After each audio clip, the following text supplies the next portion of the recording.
सोनू नाम की एक चिड़िया वन में रहा करती थी। बचपन में दिखने में वो बहुत कुरूप थी।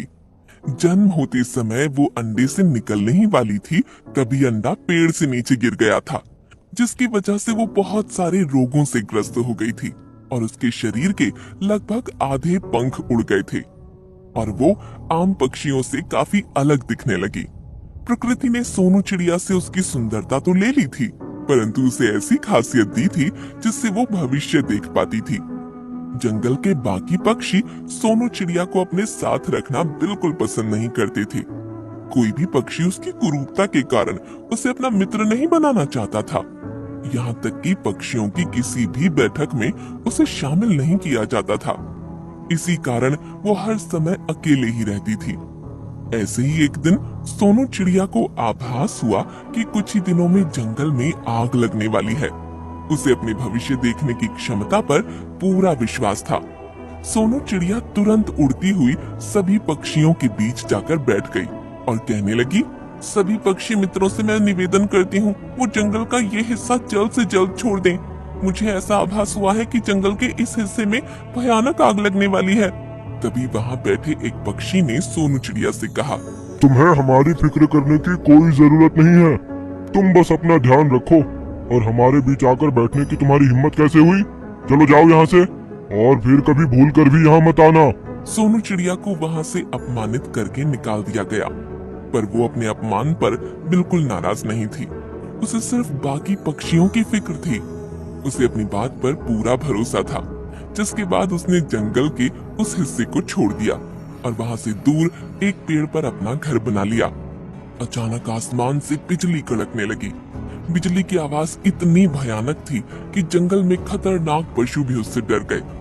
इतने में ही भयानक बिजली के कारण जंगल में आग लग गई और कुछ ही पलों में आग ने भयानक रूप ले लिया। सभी पशु पक्षी अपनी जान बचाकर वहां से भागने लगे। आग इतनी तेजी से फैल रही थी कि कुछ पक्षियों को उसने उड़ने से पहले ही अपनी लपटों में जकड़ लिया। कुछ ही घंटों में बहुत से पक्षी मारे जा चुके थे और बचे हुए पक्षी जंगल का वो हिस्सा छोड़कर दूसरे हिस्से में आ गए, जहाँ पर उसे सोनू चिड़िया का घर दिखाई दिया। सोनू चिड़िया सभी पक्षियों को इतने दुख में देखकर खुद भी दुखी थी। काश आप लोग मेरी बातों पर विश्वास करते तो आज हमें ये दिन नहीं देखना पड़ता। सभी पक्षी अलग अलग पेड़ों पर जाकर सुबह का इंतजार करने लगे। सोनू चिड़िया को लग रहा था कि इतने बड़े हादसे के बाद शायद सभी उसकी बातों पर विश्वास करने लगेंगे, पर ऐसा कुछ नहीं हुआ। सवेरा होते ही सभी ने बैठक बुलाई, जिसमें सभी सोनू चिड़िया से माफी मांगने की बजाय उसे कोसने लगे और झुंड में बैठे एक पक्षी ने कहा, ये सब उस सोनू चिड़िया के कारण हुआ है। उसकी जुबान ही काली है। उसकी काली जुबान के कारण हमने अपने बहुत सारे पक्षी मित्रों को खो दिया है। हम सभी को मिलकर उसे मार देना चाहिए। पक्षी की बातों में आकर सभी पक्षी सोनू चिड़िया को मारने के लिए दौड़ पड़े। सोनू चिड़िया उन्हें इतना आक्रामक देखते हुए वहाँ से भागने लगी।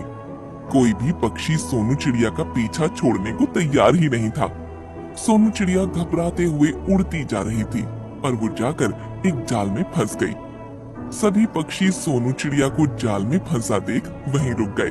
हमें इसे यहीं फंसा छोड़कर चले जाना चाहिए। शिकारी आकर इसे अवश्य ही मार देंगे। सभी वहाँ से चले गए और छोटी चिड़िया वहीं जाल में फंसी रह गई। कुछ ही देर में वहाँ किसी के चलने की आहट हुई। सोनू चिड़िया ने देखा कि वहाँ शिकारी आ चुका था। शिकारी ने जाल में फंसी चिड़िया को देखकर जाल नीचे उतारा और चिड़िया को बाहर निकाला।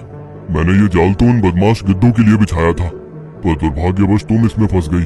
चलो अब उड़ जाओ, तुम मुक्त हो। नहीं, मुझे अब जीने का कोई शौक नहीं है। आप कृपया करके मुझे मार दीजिए। शिकारी ने चिड़िया से इसकी वजह जाननी चाहिए और चिड़िया ने अपने साथ हुए अत्याचार की पूरी कहानी शिकारी को बताई, जिसे सुनकर शिकारी कहने लगा, क्या तुम सचमुच भविष्य बता सकती हो? हाँ, ये सच है। मैं मेरा भविष्य छोड़कर किसी का भी भविष्य बता सकती हूँ। जैसे मुझे पता है कि आप बहुत जल्द धनवान होने वाले हैं। ये बात सुनकर शिकारी चिड़िया को अपने साथ अपने घर ले गया और चिड़िया की मदद से गांव के दूसरे लोगों को उनके भविष्य बताने लगा, जिसके बाद गांव के लोग उसे पैसे देने लगे। और कुछ ही महीनों में शिकारी धनवान हो गया, जिसके बाद सोनू चिड़िया और शिकारी आराम से रहने लगे।